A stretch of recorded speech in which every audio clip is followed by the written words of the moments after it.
Ecclesiastes 5:19. Moreover, when God gives someone wealth and possessions and the ability to enjoy them, to accept their lot and be happy in their toil, this is a gift of God. Ang pag-aaral natin ngayon, pinamagatan nating bow to faith. Tanggapin ang kapalaran, tanggapin kung ano ang ibinibigay ng buhay. May kasabihan na what will be, will be. Kung ano ang nakatakda, siya ang mangyayari. Your happiness depends not only on what happens in your life, but also on how to react to fate, to accept, reject, or adjust to fate, or to modify fate. May mga nangyayari na dahil ginawa natin. May nangyayari na dahil ginawa ng kapwa. Meron namang nangyayari lang dahil nangyayari lang. At ito ay labas sa kakayanan natin na makontrol. Paano sasaya sa buhay na hindi mo nakokontrol ang lahat ng nangyayari? At tulad ng ating sinabi na, ang kaligayahan ng kasiyahan sa buhay madalas nakasalalay kung paano tayo tumatanggap sa dapat tanggapin sa hindi maiiwasan. Kung paano tayo nagre-react sa nagaganap sa buhay, kung paano tayo nag-a-adjust, at kung paano natin inaangkin, at kung paano natin ina-apply sa buhay yung mga nandyan na mga kapangyarihan, mga elemento, mga sangkap ng buhay, whether we like it or not. What can be said about faith? There are some notes on faith that we should appreciate. Divine will or natural law shapes faith. Bakit natin pinagsabay yung divine will at natural law? Kasi yung natural law, God ang gumawa niyan. Walang pwedeng ibang gumawa. So nakakatiyak tayo that whatever is in natural law is also in accordance with divine will because God created nature. Psalm 139, 13-14, for instance, sa human nature. For you created my inmost being. You knit me together in my mother's womb. I praise you because I am fearfully and wonderfully made. Your works are wonderful. I know that full well. Paano ka sasaya sa buhay kung ganyan ang iyong height, kung ganyan ang iyong weight, ganyan ang iyong jeans, ganyan ang kulay na iyong buhok o kulay na iyong mata? Paano ka sasaya sa buhay kung isinilang ka sa ganitong tribo, sa ganong lahi, sa ganong bansa? Nasa iyong pamamaraan yan ang pagtanggap sa mga bagay na dapat at kailangang tanggapin. At ang isang dapat at unang-unang tinatanggap para sumaya, kung ano ka at kung paano ka nilikha ng Diyos.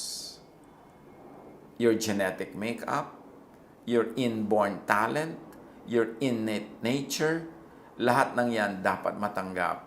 Huwag labanan, i-improve lang, i-enhance, pero huwag i-reject, itapon, kasi hindi mo pwedeng gawin dahil yan ay kakambal ng pagkakalikha sa iyo.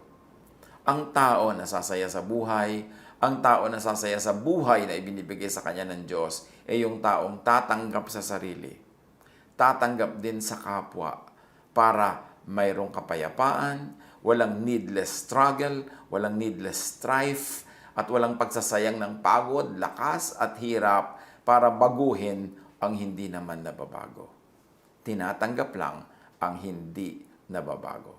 Psalm 139:16, tungkol pa rin sa sarili at pagkakalikha ng Diyos sa ating mga sarili-sarili.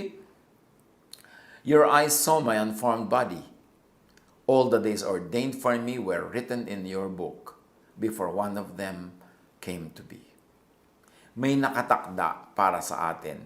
Not the details, kasi meron tayong free will. Pwede tayong mag-interfere, pwede tayong sumali, pwede tayong tumanggap, yumakap, mag-modify, o tumakbo mula doon sa itinakda para sa atin. And in that case, hindi tayo sasaya. Magiging magulo lang. Pero meron talagang nakatakda. Genetically, people are already created to become this and that. Pwede mong labanan yun, pero hindi ka magiging very fruitful. Pero kung dinevelop mo yun, kung ano yung what you were really ordained by God to be, doon ka magkakaroon ng highest potential to be the best person that you could be, to be the most fruitful and productive person. And, of course, to be the happiest within your own terms. Pagka nilalabanan mo yung likas, nilalabanan mo yung natural, hindi ka sasaya. At nakakalungkot na masyadong maraming religious teachings ang laging itinuturo is to demonize the human nature, to demonize your inborn nature, to demonize what is natural in you. Samantalang sabi nga ng Psalm, you created me. Before I was formed, you saw my unformed body. All the days of my life were ordained by your will. So dapat we develop and come to terms with ourselves. Have peace with ourselves. At magkaroon tayo ng peace kung paano nilikha ng Diyos ang ating kapwa, ang ating kapatid, ang ating kaibigan, ang ating anak, ang ating magulang, kasi lahat yan likha ng Diyos. How do you bow to fate? Accept your natural self. Jeremiah 13:23, can an Ethiopian change his skin or a leopard its spots? Dapat ang number one na katuruan ng spirituality is to accept oneself and to accept others. Pero baligtad, most of the time, ang religiosity, ang religious institutions and organizations, ang mission is to change us, to change you. But how can you change the leopard? How can you change the Ethiopian skin? How can you change a person whose personality, whose being were created by God, ordained by God, even before we were born? Dapat magkaroon tayo ng peace with ourselves. Because peace with ourselves means peace with our makers. Marami kasing mga tao pagka naging mas religyoso, napupuno lalo ng guilt because religion fills them with guilt about their own natural selves. Na laging dinidemonize yung appetites nila, dinidemonize yung kanilang mga hilig, yung kanilang mga pleasures. Samantalang ang Diyos naman ang naglagay ng mga nerve endings wherever in every part of our body so that we will be sensual and we will enjoy things that are designed by God to be enjoyed. Siyempre, merong bad way to enjoy, merong good way to enjoy. Pero hindi ko mo enjoyment, bad na. Dapat lang nating dinidisiplina ang sarili na nandun tayo sa tamang paraan, nasa tamang timing, nasa tamang expression at context. But we should not demonize pleasure by itself and in itself. Hindi dapat i-demonize yung mahilig ka, masaya ka, gusto mong sumayaw, gusto mong kumanta, gusto mong kumain, tapos minamasama lagi. Guilty ka tuloy ng guilty, pero hindi mo naman matanggal sa sarili mo, kaya lalo ka lang nagiging guilty. Sabi niya, I praise you for the wonderful way that you have created me. This is me, you are the creator, I will celebrate life the way I am. I will only continue to be the better and the best version of myself, but I will not be not myself. I will stay as myself because you are my creator. Do not exert needless effort to change against how you were created. You would only be miserable, you would only be sad. And if you try to keep changing people for them to be acceptable to you, you will only punish them and yourself, and nobody will succeed anyway. Isaiah 45:9, woe to those who quarrel with their maker, those who are nothing but potsherds among the potsherds on the ground. Does the clay say to the potter, what are you making? Does your work say, the potter has no hands? So yun daw, palayo ka lang, sasabihin mo sa maker, bakit mo akong ginagawang ganyan? Bakit mo akong ginawang ganito? Para kang walang kamay. Hindi ka sasaya pag nakikipagtunggali ka sa potter, pot and pottery ka. Dapat kang tumanggap kung anong ginawa ng potter. Do not contend with God. Do not contend with nature about how you were created. Ang dapat ang itinuturo ng spirituality is acceptance of self as how God created us and acceptance of others, not rejection of others because we have standards that are impossible to satisfy anyway. Ecclesiastes 2:15, then I said to myself, The fate of the fool will overtake me also. What then do I gain by being wise? I said to myself, this too is meaningless. Ang sinasabi ni Solomon, the wise and fools, pareho lang sila ng fate. The same fate overtakes them, pareho lang silang mamamatay. Sa kabilang buhay. Mayroong ordained common fate ang lahat, no matter. And that is physical death. Matalino ka mat hindi, mayaman ka't hindi, maganda ka by the standards of the world at hindi, pare-pareho lang nasasakabilang buhay. And of course, there's another example of that between humans and animals. Ecclesiastes 3:19, surely the fate of human beings is like that of the animals. The same fate awaits them both. As one dies, so does the other. All have the same breath. Humans have no advantage over animals. Everything is meaningless. Of course, as poetry, may exaggeration dito. Mayroon naman talagang advantage ang humans over animals. Pero ang sinasabi, pareho lang din kayo mamamatay. So huwag ka mayabang dyan, huwag mong apihin yung hayop, huwag mong kawawain, kasi pare-pareho lang kayong mayroong isang buhay dito sa mundo at nababawi ang buhay na yun. Even between the rich and the poor. Isaiah 24:2, everyone will meet the same fate. The priests and the people, slaves and masters, buyers and sellers, lenders and borrowers, rich and poor. And Ecclesiastes 7:2, it is better to go to a house of mourning than to go to a house of feasting. For death is the destiny of everyone. The living should take this to heart. So how do you accept fate? Even how do you accept physical death? Which is inevitable. Di naman naiiwasan. Do not be needlessly concerned about physical death. Huwag laging isipin. Laging takot na takot ang mga tao. We only live once. At sabi nga sa Peanuts cartoon, no, you don't live only once. You live every day and you die once. So sa dinami-dami ng araw ng iyong buhay, isang araw lang doon yung naka-assign sa kamatayan. So huwag mo laging isipin, i-fast forward and not always overthink about it, ang atupagil mo mabuhay because you live every day and you die only one day. At wala pa yung one day na yon, so huwag mo muna siyang problemahin. In fact, huwag mo siyang problemahin. Kahit sino naman problema dyan, hindi rin niya naiiwasan. Enjoyin mo na lang yung day of life, day of living, at yung when the day of dying comes, meet your Maker. Accept birth. Also, accept death. Why? Because God is in control. Birth is ordained by God. Even death is ordained by God. So, huwag na lang labanan.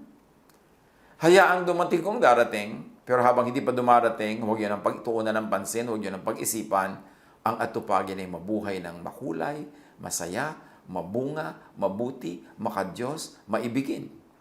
Proverbs 21:30, there is no wisdom, no insight, no plan that can succeed against the Lord. Proverbs 16:33, the lot is cast into the lap, but its every decision is from the Lord. Ang lahat ng ito ang sinasabi lang, ipasa Diyos ang mga bagay na pang sa Diyos at ang atupagin lang ay yung pang sa tao. At yung mga dumarating sa atin na hindi natin makontrol, tanggapin. Kung pwedeng improvein. Pero kung wala kang magawang improvein, adjust. Ganun lang para sumaya sa buhay. Psalm 139:16, your eyes saw my unformed body. All the days ordained for me were written in your book before one of them came to be. God is in heaven. God is in our hearts. God is everywhere. God is in control. Ano man ang dumadating sa buhay natin, ano man ang ating pinagdaraanan, hindi yan lingid sa Diyos. Alam ng Diyos. At kung alam ng Diyos, at hinahayaan niyang mangyari yan, dapat din nating hayaan. Gamitin lang natin ang God-given talent, capacity, power, to improve it, to adjust to it. Pero sa mga hindi na natin mabago, tanggapin. Para tahimik ang buhay. Dahil kahit naman hindi perfect yung buhay, Kahit hindi ang gusto natin ang nangyayari, at kahit ang gusto nating mangyari ay hindi nangyayari, marami pa rin natitirang blessing ang buhay. So huwag tayong mabulag na ang inaantay lang natin ay yung gusto, ang tinitingnan lang natin ay gusto, at pag wala yun, parang wala ng kwenta ang lahat. No. Maraming blessing, maraming pagpapala sa bawat hakbang ng buhay na ito. Kahit yung tinatahak nating landas sa panahon na ito, ay hindi yun ang ideal natin. But if God allows it, we should accept our fate. Proverbs 16:9, in their hearts, humans plan their course, but the Lord establishes their steps. Pwede naman tayong magplano. Nagpaplano nga tayo, pero ang Diyos pa rin ang masusunod at the end of the day.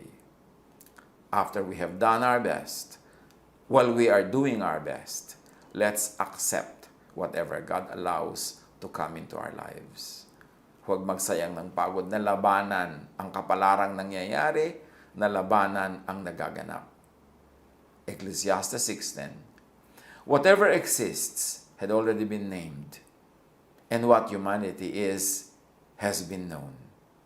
No one can contend with someone who is stronger, and that stronger someone is God.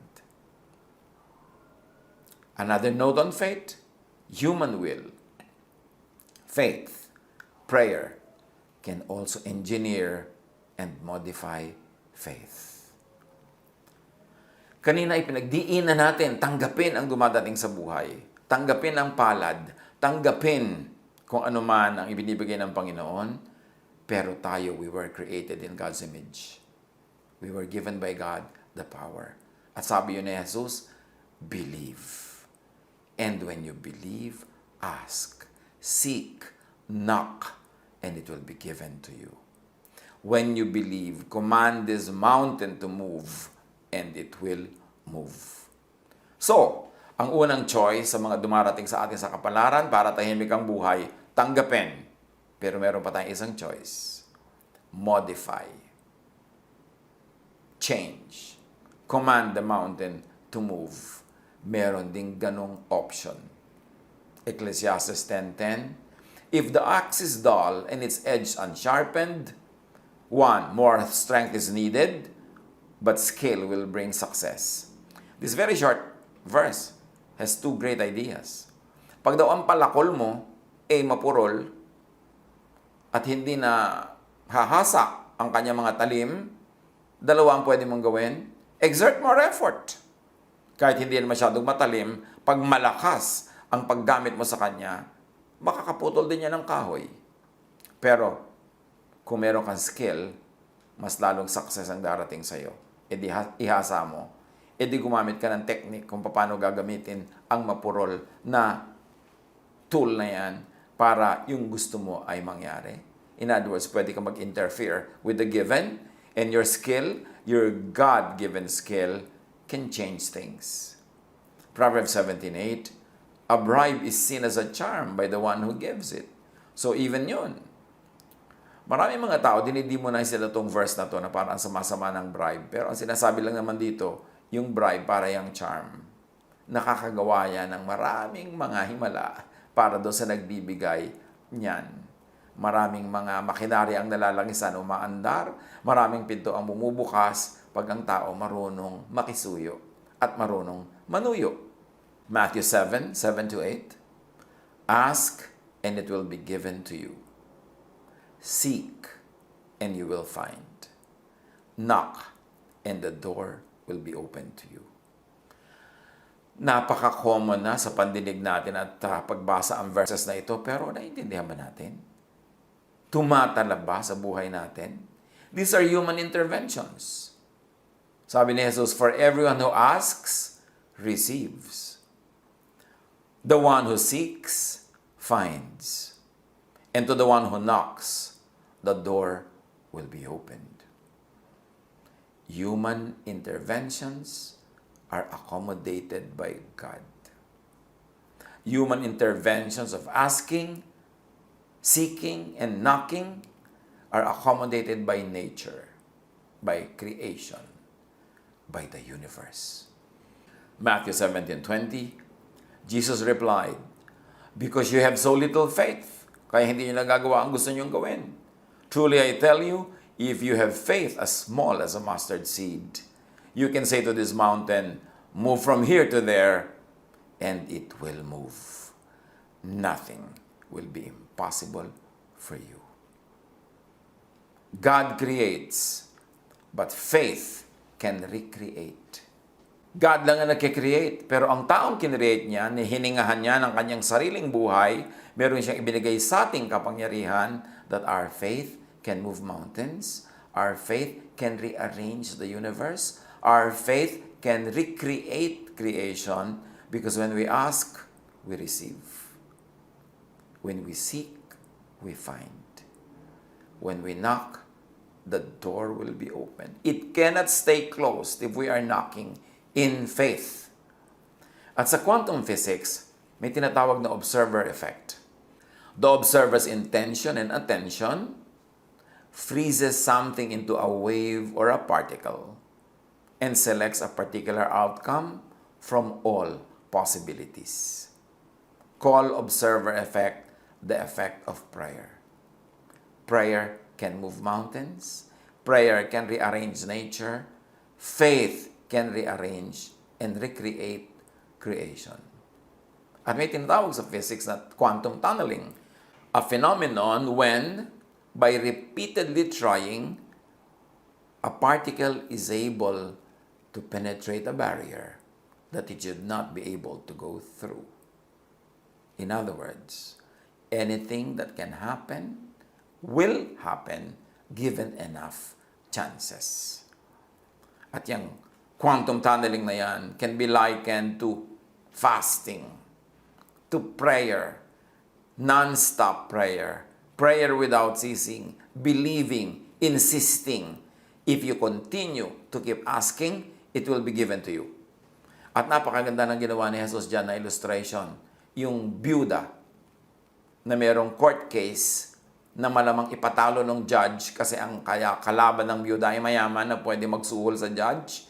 Pero sa kapupunta ng byuda doon sa judge, kapapakiusap, kakakatok, kapipilit, kapag mamakaawa, sabi ng judge, hindi ko naman mahal ang byuda na to, pero sige na nga, matigil na lang siya, ibibigay ko ang gusto niya. At ganon ang work ng tunneling, quantum tunneling, ganon ang work ng incessant prayer. Remember, Jesus did not say this for nothing. Intindihin. Operationalize. Sabi niya, ask, and it will be given you. Seek, and you will find. Knock, and the door will be open to you. But remember, all in faith. Nakafocus sa faith. Pero sa kabila ng lahat, dapat mag-iwan tayo ng space for time and chance. Kasi meron ding time and chance. Sinasabi sa Solomon, sabi niya, time and chance happens to all. Merong inaabutan daw ng malas. So merong ginawa mo na ang lahat, nag-quantum tunneling ka na, nag-pray ka na, nag-fast ka na, ginawa mo na yung practical things, pero hindi pa rin nangyari, tanggapin mo pa rin. Yun ang faith, yun ang palad mo. Kasi ang nag-effect naman, time and chance. May paliwanag ang lahat. Jeremiah 17:10, I, the Lord, search the heart and examine the mind, to reward each person according to their conduct, according to what their deeds deserve. At pwedeng i-stretch ang ibig sabihin ng conduct na yan and deeds. Could it be faith, prayer, observation, or tunneling, all of the above, or a combination of the above? But remember, those who seek, find. Huwag baliwalain ang kahulugan ng mahiwaga at makapangyarihang katuruan na to ni Jesus. Another note on faith, of course, is to intervene with faith and prayer, which is action. Recreate with faith and prayer, which is also action. It's not enough that you pray with words. Kailangan gawin mo what is practical, what is doable, kasi true prayer is action. And then, of course, as we have mentioned, merong time and chance that can also shape fate. Ecclesiastes 9:11, I have seen something else under the sun. The race is not to the swift or the battle to the strong, Nor does food come to the wise, or wealth to the brilliant, or favor to the learned. But time and chance happen to them all. Sabi sa Tagalog version, ng newer versions, merong inaabutan talaga ng malas. At sa quantum mechanics, merong description ito. Quantum mechanics describes systems in a statistical distribution of possible outcomes. Luck is the small probability that all the factors in a seemingly random system work together in such a way as to bring a favorable outcome that didn't seem very likely. At may kabaligtaran to. The opposite is true for misfortune. Luck, misfortune, the unexpected is an aspect of nature. Meron talagang sweepstakes chance. May ganong nangyayari. Para rin yan sa reproductive system, ang dami-daming sperms, pero isa lang yung magtatagumpay o dalawa. So, sino doon? Luck, fortune, or misfortune befalls everything and everyone. So, accept fortune and or misfortune. Part din yan ng buhay. Walang nakakapagtaka. Proverbs 18:18, casting the lot settles disputes and keeps strong opponents apart. So, imbes lagi kayo mag-away, mag-jack and point na lang daw kayo, magbato-bato, pick, luck, time, chance can settle many things at nasasave tayo sa maraming pagod, hirap, at sugat. Ecclesiastes 3:22, so I saw that there is nothing better for a person than to enjoy their work, because that is their lot. For who can bring them to see what will happen after them? So mag-enjoy na lang daw sa buhay. Kung yan ang yung palad, enjoyin mo. Kung ang dumating sa'yo ay hirap, tanggapin mo. Kung ang dumating ay kasiyahan, tanggapin mo rin. Binless ka ng Diyos ng kayamanan at kaya mong ma-enjoy, enjoyin mo without apology. Huwag ka lang lilimot na maging mabuti, matulungin sa kapwa. Pero hindi mo kailangang magdusa kung hindi ka naman pinagdudusa ng langit. Religion lang naman ang mahilig magpadusa sa tao. Napakaraming misrepresentations kung minsan. Pag kinakita mo how the human body was made, we were created by God for pleasure. Kaya ang dami-dami mga nerves na inilagay niya dyan para maramdaman natin ang lahat ng dapat maramdaman. Tapos dinidemonize ng religion yung senses at sensuality. Of course, that's Greek idea na namana ng religion, even ng maraming Christian theologies. Kaya dapat suriin. Ecclesiastes 8:7, since no one knows the future, who can tell someone else what is to come? So do not be over-anxious about the future. Do not be over-anxious about the unknown. Hindi mo pa rin malalaman yan kahit magpatiwa-tiwari ka, magpagulong-gulong, intayin mo na lang mangyari ang mangyayari. At pag nangyari na, huwag mo naman tanggihan, tanggapin. Accepting time and chance could make one yield to fate more gracefully and peacefully. So halimbawa, hindi ka nagtagumpay, pwede mong masabing, hindi kasi natin ginawa ang tama, o hindi kasi ito ang kalooban ng Diyos, o ganun lang talaga, merong dinadatnan ng malas. Pero bihira lang yon. Hindi pwedeng ang namumuhay ay laging kamalasan at hindi laging pwedeng laging swerte. Kasi maliit lang yung chance for swerte and for malas. Ang malaki talaga na bahagi ng buhay ay yung prayer, yung faith, yung work, yung living according to the will of God, following the laws of nature. Yon, malaki ang chance na mangyari yung gusto natin at ibig na mangyari. Ecclesiastes 9:1, so I reflected on all this and concluded that the righteous and the wise and what they do are in God's hands. But no one knows whether love or hate awaits them. Lahat ng ginagawa natin, nasa kamay ng Diyos. Gawin lang natin yung kaya at ipasa Diyos na ang lahat. God is in control. And the part of the system is that prayer and faith can change things, can move mountains. As we have mentioned, sa quantum physics, observation can change things, can move mountains.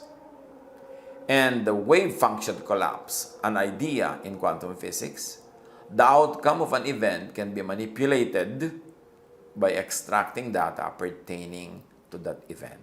Again, ang equivalent is prayer, observation, faith. What you predict, expect, and measure will increase the probability of it happening. Pag lagi mong pinapredict, inaasahan, sinasabi, binabantayan, inuungkat, pinalalaki mo ang chances na ito ay maganap. Kaya pag ang lagi mong iniisip ay negative, ang lagi mong kinakatakutan ay negative, ang laging laman ng iyong isip ay takot, malamang yun ang matutuloy. Kaya sinasabi sa Bible, whatever is true, whatever is worthwhile, whatever is beautiful, think about these things. Kasi pag iniisip mo, ipinagpe-pray mo. At sa quantum physics yon, you are observing, you are tunneling, and you increase the chances of this happening. That is the observer effect. The observer's intention and attention freezes something into a wave or a particle and selects a particular outcome from all possibilities. As we have said earlier, let me say it again. Tunneling can change things, can move mountains. At yung quantum tunneling, a phenomenon when a particle is able to penetrate a barrier that it should not be able to go through by repeated trying. Anything that can happen will happen given enough chances. At sinasabi ng matatanda, pag may tiyaga, may nilaga. Pag may prayer, may answer. Pag may knocking, may opening of the door. Pag may seeking, merong finding. Pag may observation, pag may tunneling, merong effect. So, believe, ask, seek, knock. Pray without ceasing. What you pray for, what you think of, what you work on, will have a great chance of being your reality. So after, and while doing the best you could, accept what life brings. Huwag makipag-boxing sa buhay. Huwag makipag-judo, karate, at kung ano-ano pa. Huwag makipaglaban. Tanggapin ang dapat tanggapin. Kasi kahit hindi yon was what you had in mind, marami pa ring blessing na makikita doon. Accept your lot to find peace. Pagka hindi mo tinatanggap ang nangyayari na hindi mo naman maiiwasan, lulungkot ka lang. Magiging miserable ka lang. Accept your lot to find peace. Be at peace. Isaiah 46:10. I make known the end from the beginning. From ancient times, what is still to come. I say, my purpose will stand and I will do what I please. Yan ang sabi ng Diyos. So bow to faith. Bow to God and find peace. I-apply ito sa ating buhay. Baguhin nyo ang pwedeng mabago at kayang baguhin. Pero hindi kayang baguhin, nandiyan na talaga, tanggapin. Pwedeng mabago yan sa ibang araw, pero kung hindi mababago ngayon, tanggapin. Para tumahimik, para pumayapa, para sumaya. Yung anak na hindi mo mabago, tanggapin. Magulang na hindi mo mabago, tanggapin. Yung kapatid na hindi mo mabago, tanggapin. Kasi magbabali-bali lang ang buto niya at buto mo pag pinipilit yung baguhin ng isa't isa. Sabi rin sa Ecclesiastes, what is crooked cannot be straightened. Kung nandyan na yan, nandyan yan. Lalo't kung Diyos ang naglagay, hindi mo lang naiintindihan ng Diyos ang naglagay kasi may iba kang ideya about what you think God should put there, what God should do, what God should create. But God is creator. And so we see God's hand at work in the created things, in our reality. Tanggapin ang dapat tanggapin. Kung kaya medyo baguhin, i-adjust para mag-improve, gawin. Pero kung hanggang doon na lang, tanggapin para sumaya. Ano ang mga dapat nating tanggapin sa buhay para tayo sumaya? Yan kaya ay yung inyong asawa. Dapat yung tanggapin talaga dahil andyan na yan. As is where is, no return, no exchange. Yan ba ang anak nyo na hindi according to what you thought your child would become? Yan ba ang yung magulang na hindi in accordance with what you think parents should be? Is it life?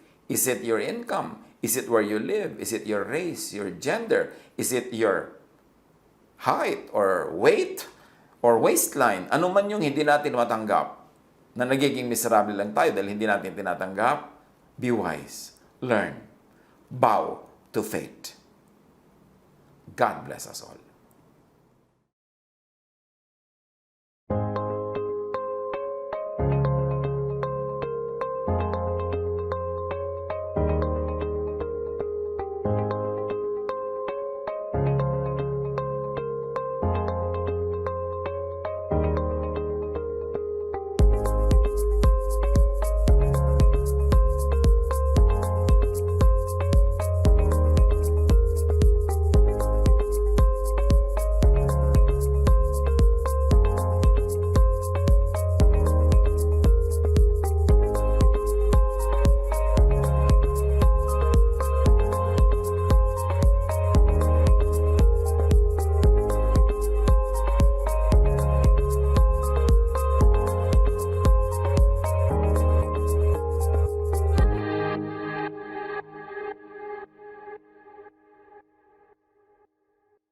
Love to you, mga pamangkin.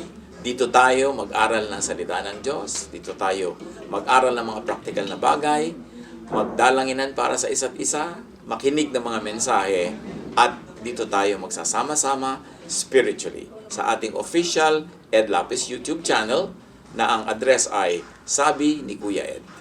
Remember, dito tayo ha? Sabi ni Kuya Ed, ang ating official YouTube channel.